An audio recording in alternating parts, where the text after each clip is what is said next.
नमस्कार रसिक प्रेक्षक, स्वागत आहे तुमचं आपल्या चॅनलवर. आजच्या भागात एपिसोडची सुरुवात होते ती सरकारच्या त्या भव्य आणि आलिशान महालातून. एरवी या महालात सरकारच्या पावलांचा आणि त्यांच्या हुकुमशाही आवाजाचा दमदाट असायचा, पण आज तिथे एक भयान आणि अस्वस्थ शांतता पसरली आहे. सरकार हॉलमध्ये झाडे घालत आहेत. त्यांचा चेहरा रागाने लालबुंद झालेला आहे. कपाळावर आठ्यांचे जाळे पसरले आहे आणि डोक्यातून जणू विस्तू बाहेर पडतोय, कारण आजच सर्वात मोठं आणि प्रतिष्ठेय टेंडर सरकारला मिळालेलं नसतं. ज्या टेंडरवर त्यांनी आपला सगळा अहंकारपणा लावलेला होता ते टेंडर त्यांच्या हातातून निसटतं. आतापर्यंत आपण जिंकण्यासाठी जे काही नीच धावपास खेळलो ते नेमके कुठे आणि कसे फसले याचा विचार करत सरकार स्वतःचा खात आहेत. तितक्यात तिथे परशूची एंट्री होते. बिचारा परशू अगदी बाबडेपणाने आणि अनभिज्ञ असल्यासारखं सरकारनं विचारतो, काय झालं सरकार, एवढं टेन्शनमध्ये का आहात आणि ते टेंडर नक्की कोणाला मिळालं? हे वाक्य पूर्ण व्हायच्या आतच खणखणीत सणसणीत चपराक परशूच्या गालावर पडते. सरकारचा तोल सुटतो आणि वाघिणीसारख्या त्याच्यावर गुळगुळतात. मूर्ख नालायक माणसात, तुला डोळ्याने दिसत नाही का काय घडलंय ते? अक्कल घाण ठेवून आला आहेस का तू? तितक्यात तिथे परशूची बायको मीनाक्षी धावत येते. ती नवऱ्याला सावरण्याऐवजी ती सुद्धा त्याच्यावरच बसते. मीनाक्षी रडत आणि चिडत परशूला म्हणते, फक्त आणि फक्त तुझ्यामुळेच आज तुझ्या त्या एका चुकीमुळे माझ्या हातातून एवढं मोठं टेंडर निघून गेलं. तू माणूस आहेस की पनवतीस? परशूला चोहू बाजूने शिव्या आणि मार बसत असतो, पण त्याला अजूनही नक्की गणित काय बिघडलं याचा उलगडा झाला नसतो, कारण त्याने तर टेंडरची चोरी करून सरकारला खुश करण्याचा डाव रचला होता, पण तोच डाव त्याच्यावर उलटलेला असतो. इकडे सरकारच्या महालात दुःखाचा आणि रागाचा सावट असताना महालाच्या बाहेर मात्र ढोल ताशांचा गजल आणि गुलालची उड्डाण सुरू होते. बॅकग्राऊंडला एकदम कडक आणि जोशपूर्वक म्युझिक वाजू लागतं आणि समोरून येते ती विजयाची दिमागदार पालखी. त्या पालखीत अगदी रुबाबात एखाद्या राजराणीसारखे बसून येत असतात आपले सखी आणि कान्हा, कारण फायनली कष्टाच्या आणि सत्याच्या जोरावर ते मोठं टेंडर सखीला मिळालेलं असतं. पालखी थेट सरकारच्या महालाच्या दारात येऊन थांबते. आवाजाने अस्वस्थ होऊन सरकार आणि बेबी सरकार बाहेर पोचमध्ये येतात. समोरचे दृष्ट पाहून सरकारच्या डोळ्यांचे पाणी फिटण्याऐवजी डोळ्यात जळजळीत अंजन पडतं. त्या सखीला आपण रस्त्यावर आणायचं ठरवलं होतं. ती सखी आज आपल्या दारात पालखीत बसून आली आहे. सखी पालखीतून खाली उतरते. तिच्या हातात विजयाचा आणि आनंदाचा प्रतीक असलेला गोड पेढा लाडू असतो. सखीच्या चेहऱ्यावर एक अत्यंत शांत पण समोरच्याचा कोठा बाहेर काढणारी स्मित हास्य असते. ती चालत थेट सरकारच्या समोर जाते, डोळ्यात डोळे घालते आणि तो लाडू सरकारच्या तोंडाजवळ नेत म्हणते, तोंड गोड करा सरकार, सत्याचा विजय झाला आहे. पण अहंकाराने बरबटलेल्या सरकार तो लाडू खातील का? अजिबात नाही. सरकार तो लाडू सखीच्या हातून हिसकावून खाली फेकून देतात. लाडू मातीत पडतो. सरकारचा तीळ पापड झालेला असतो. त्या रागाने पाय आपटत तिथून निघून जातात, कारण सखीचा हा विजय आणि तिचा तो आनंद त्यांना उघड्या डोळ्यांनी बघवणं शक्यच नसतं. सरकार निघून जातात. संपूर्ण चाळकळी आणि तिथे जमलेले लोक एकत्र कडकडीत टाळ्यांचा कडकडाट करतात. सखी आणि कान्हाच्या नावाचा जयघोष होतो. प्रत्येकाचा चेहरा अभिमानाने फुललेला असतो. विजयाचा तो जल्लोष, गुलालाची उधळण. थोडी शांतता झाल्यावर सखी आणि कान्हा मोर्चा वळवतात तो परशू आणि मीनाक्षीकडे. हा सीन या एपिसोडचा सर्वात इमोशनल आणि मॅच्युअर भाग असतो. कान्हा अत्यंत शांतपणे परशूच्या समोर जाऊन उभा राहतो आणि म्हणतो, परशू भाऊ, आज जे काही घडलंय ना ते फक्त आणि फक्त तुझ्यामुळे घडलंय. तुमच्या चांगुलपणाचेच हे फळ आहे. तुम्ही काल जे काही केलं त्यामुळे आज खऱ्या सत्याचा चेहरा सगळ्यांसमोर आला. हे ऐकताच परशूच्या मनातील अपराधीपणाचा बाण फुटतो. तो कान्हा आणि सखीसमोर दोन्ही हात जोडतो, खाली मान घालतो आणि रडकुंड लिहून म्हणतो, मला माफ करा. मीच ती टेंडरची फाईल चोरली होती आणि सरकारनं लिहून दिली होती. मी खूप मोठा नीचपणा केला. दुसरीकडे पायऱ्यांवर बसलेली मीनाक्षी देवाचे आभार मानत धाय मोकळून रडत असते. तिच्या मनावरचं मळब दूर झालेलं असतं. कान्हा तिच्याजवळ जातो. मनात कालच्या फसवणुकीचा प्रचंड राग असूनही कान्हा आपल्या खिशातून एक पांढरा शुभ्र रुमाल काढतो आणि मीनाक्षीच्या समोर धरतो. विचार करा प्रेक्षको, ज्या माणसाचं स्वप्न काल ही बाई अस्वस्थ करणार होती तोच माणूस आज पलट्या काळात तिला तिचे अश्रू पुसायला रुमाल देतोय. कान्हाची ही माणुसकी पाहून मीनाक्षीला स्वतःचीच लाज वाटू लागते. ती सखीला घडलेलं सर्व अगदी सत्य प्रामाणिकपणे सांगून टाकते. सखीला हे ऐकून तर खूप बरं वाटलं की किमान आता तरी आपली काकू आपल्याशी खोटं बोलत नाहीये. सखी मीनाक्षीला जवळ घेते आणि अत्यंत भावनिक डायलॉग म्हणते. सखीची खानदानी मोठेपणा. काकू तुम्ही चुकलात हे मान्य आहे, पण तुम्ही माझे रक्ताचे नातेवाईक आहात. तुम्हाला माफ करणं हा माझा पहिला धर्म आणि कर्तव्य आहे. सखी स्वतःच्या हाताने तो विजयाचा लाडू मीनाक्षी आणि परशूला भरवते. मीनाक्षीचे डोळे भरून येतात. ती सखीला हात घट्ट पकडून वचन देते. सखी, आजपासून ही मीनाक्षी फक्त आणि फक्त तुझ्या पाठीशी उभा राहील. या बेबी सरकारला आता आपण दोघी मिळून धडा शिकू. या गंभीर वातावरणात अचानक आपला गौतम तिथे टपकतो आणि अत्यंत क्विटपणे म्हणतो, अगं सखी, मला एक लाडू हवाय बरं का. सखी हसून त्यालाही लाडू भरवते आणि तिथला तो जड झालेला माहोल इतका हलका होतो. आता दृश्य बदलते आणि येतो तो थेट सखी आणि कान्हाच्या बेडरूममध्ये. दिवसभराची धावपळ संपलेली असते. खोलीत एका बंद आणि कोमट प्रकाशाचं वातावरण असतं. लोकांच्या हातात वाफाळलेल्या चहाचे कप असतात. दोघंही समोर बसून शांतपणे चहाचा आस्वाद घेत असतात. तोंडाने त्यांच्यात अगदी व्यावहारिक आणि बिझनेसच्या गप्पा सुरू असतात. सखी कान्हाला समजावत असते, कान्हा, आपल्याला टेंडर मिळाले ही खूप आनंदाची गोष्ट आहे, पण आता आपल्याला दुप्पट वेगाने आणि सावधानगिरीने काम करावं लागेल, कारण सरकार शांत बसणाऱ्यातले नाही अजिबात नाही आहेत. त्या नक्कीच काहीतरी मोठी उलटापालट करण्याचा प्रयत्न करतील. पण प्रेक्षक त्यांचा या बोलक्या शब्दामध्ये एक अबोल नजलेचा संवाद सुरू असतो, जो फक्त आपल्याला आणि दोघांच्या हृदयाला ऐकू येत असतो. सखीच्या मनातले विचार.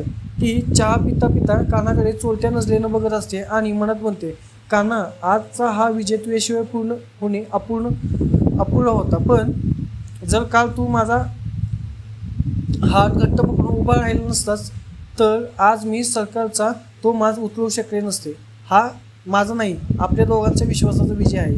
तसेच कान्हाही मनातल्या मनाला विचार करतो. तो सखीला तो गोड लाडू खाताना बघत असतो आणि मनात विचार करतो, सखी, तू किती अद्भुत आहेस. मगाशी सरकारांसमोर रणरागिणीसारखी उभी होतीस आणि आता इथे एखाद्या लहान मुलीसारखी शांत बसून चहा घेतेस.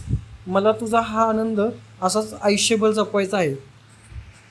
त्यांच्यातील ही जी काही संत समजूतदार आणि एकमेकांबद्दल आदर असणारी केमिस्ट्री आहे ना, ती खरंच मनाला भिडणारी आहे.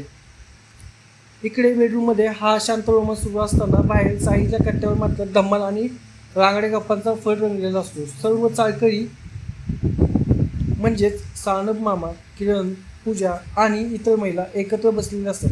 त्यांचा विषय एकच असतो, सरकारची झालेली नाचक्की.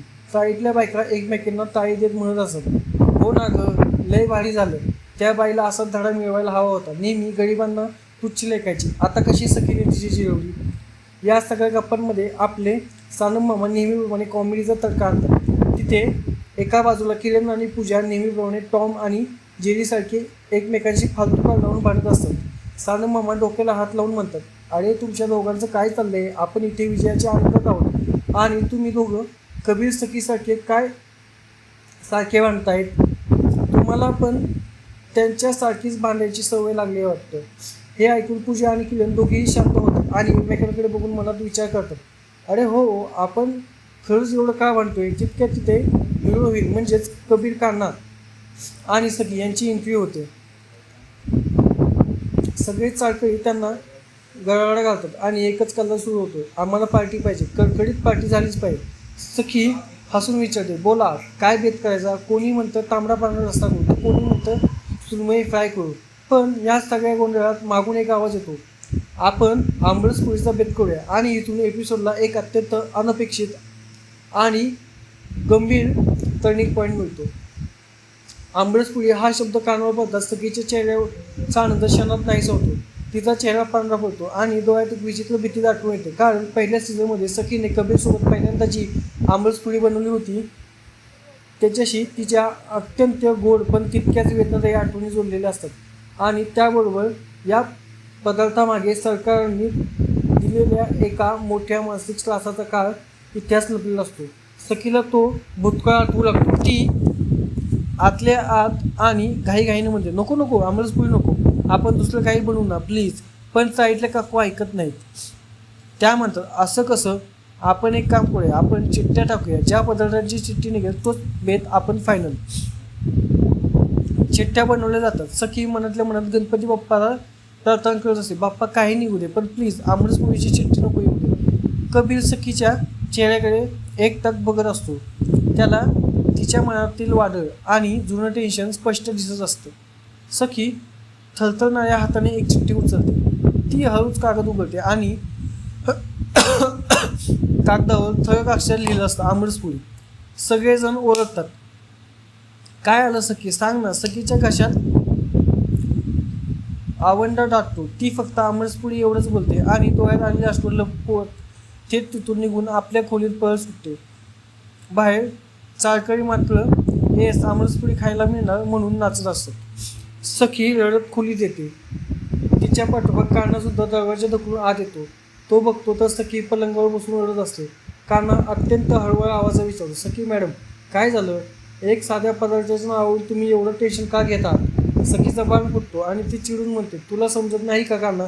आमरसपुरी गेल्या वर्षी याच आमरसपुरीने च्या निमित्ताने मी कबीरसोबत जे काही अनुभवलं होतं आणि त्यानंतर सरकारने माझ्या आयुष्यात जे काही विष काढलं होतं ते सगळं मला आज पुन्हा आठवते. मला तो त्रास पुन्हा नको आहे. त्यावर आपला कान्हा त्या जुन्या आणि प्रगल्भ आवाजात येतो. तो सखीच्या शेजारी बसतो आणि असा काही संवाद बोलतो जो प्रत्येक प्रेक्षकाने आपल्या खऱ्या आयुष्यात लिहून ठेवण्यासारखा आहे. कान्हाचा गोल्डन उपदेश असा असतो, सखी जुन्या आठवणींचे कडू धागे तोडायचे असतील ना तर त्याच धाग्यांनी आज वर्तमानात एक नवा आणि गोड स्वेटर विणावा लागतो. सगळ्यात वाईट गोष्टी भूतकाळात जमा झाल्या आहेत. आजचा दिवस नवीन आहे. आजचे यश नवीन आहे. जर तुम्ही त्या जुन्या जखमा कुरवात बसला तर या नव्या सुखाचा आनंद कसा घेणार? भूतकाळाला तुमच्या आजवर राज्य करू देऊ नका. कानाचे हे शब्द सखीच्या मनावर फुंकरीसारखे काम करतात. तिचा विरोध मावळतो. तितक्यात दरवाजा उघडतो आणि किरण खांद्यावर एक मोठी लाकडी पेटी घेऊन आत येतो. संपूर्ण खोलीत पिकलेल्या अस्सल हापूस आंब्याचा तो गोड आणि सुवासिक घमघमाट पसरतो. नियतीने ठरवून दिलं असतं, आज आमरस होणार म्हणजे होणार. सखी डोळे पुसते, एक दीर्घ श्वास घेते आणि चेहऱ्यावर हसू आणून म्हणते, चालेल, करूया आपण आमरसपुरीचा बेत. आता येतो महा एपिसोडचा सर्वात रोमॅन्टिक ट्विट आणि पैसा वसूल क्लायमॅक्स. चाळीतल्या महिला सखीला म्हणतात, सखी तू आणि कबीर मिळून आमरसाची जबाबदारी घ्या. आम्ही बाहेर गरमागरम पोळ्या ठेवतो. स्वयंपाकघरात खाली सतरंजीवर आंब्याची ढीग, चांदीची पातेली आणि दुधाची भांडी मांडलेली असतात. पूजा आणि किरण दारातून हळून डोकावून बघतात की या दोघांमध्ये सगळं आलबेल आहे ना. दोघंही एकमेकाची खोडकर वाढताना दिसतात. हे पाहून पूजा आणि किरण गाठल्या गाठत हसून तिथून निसटतात. आता स्वयंपाकघरात फक्त कान्हा आणि सखी असतात. दोघंही खाली बसून आंबे प्यायला सुरुवात करतात.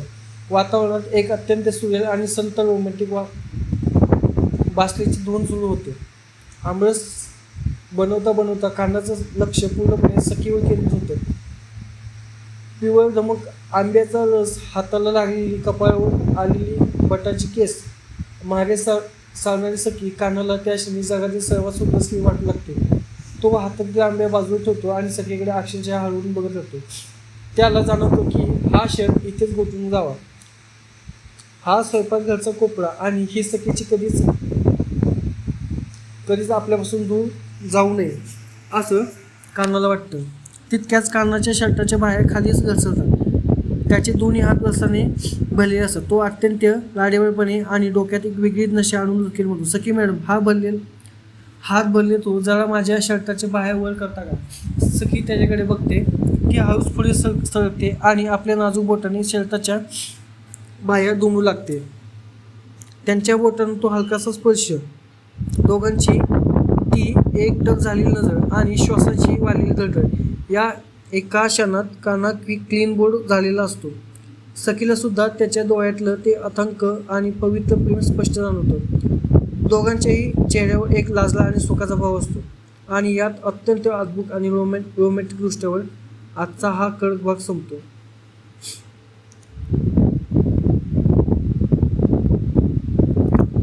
मंडळी, पिक्चर अजून संपलं नाही. उद्याच्या भागात तर याहून मोठा धमाक होणार आहे. उद्या आपण पाहणार आहोत की टेंडर गेल्याच्या रागाने अपमानाने पेटून उठलेले सरकार आपला सगळा राग बिचारे मीनाक्षीवर काढणार असते. सरकारला मीनाक्षीवर मारण्याची हवेत आपला हात उघडतात, पण तितक्यात वाऱ्याच्या वेगाने तिथे सखी एंट्री घेते आणि सरकारचा उघडलेला तो हात हवेतच घट्ट पकडते. सखी सरकारच्या डोळ्यात डोळे घालून असा काही कडक इशारा देते की सरकारचा तिथेच घाम फुटणार आहे.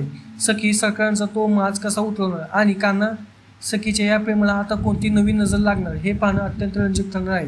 तर रसिक प्रेक्षक हो, तुम्हाला आजच्या भागातील कान्हाची ती प्रगल्भ व समजूतदाराची भूमिका आणि स्वयंपाकघरातला तो हापूस आंब्याचा गोड गोड रोमांस कसा वाटला?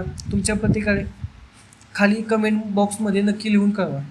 आणि हो, आपल्या या लाडक्या मालिकेच्या असंच नवीन सविस्तर आणि सर्वात आधी अपडेट्स ऐकण्यासाठी आपल्या चॅनलला सबस्क्राईब करायला अजिबात विसरू नका. व्हिडिओ आवडला असेल तर लाईकचे बटन नक्की दाबा. भेटूया उद्याच्या अशाच एक कडक आणि मसालेदार व्हिडिओमध्ये. तोपर्यंत पाहत राहा आणि आनंद राहा. धन्यवाद.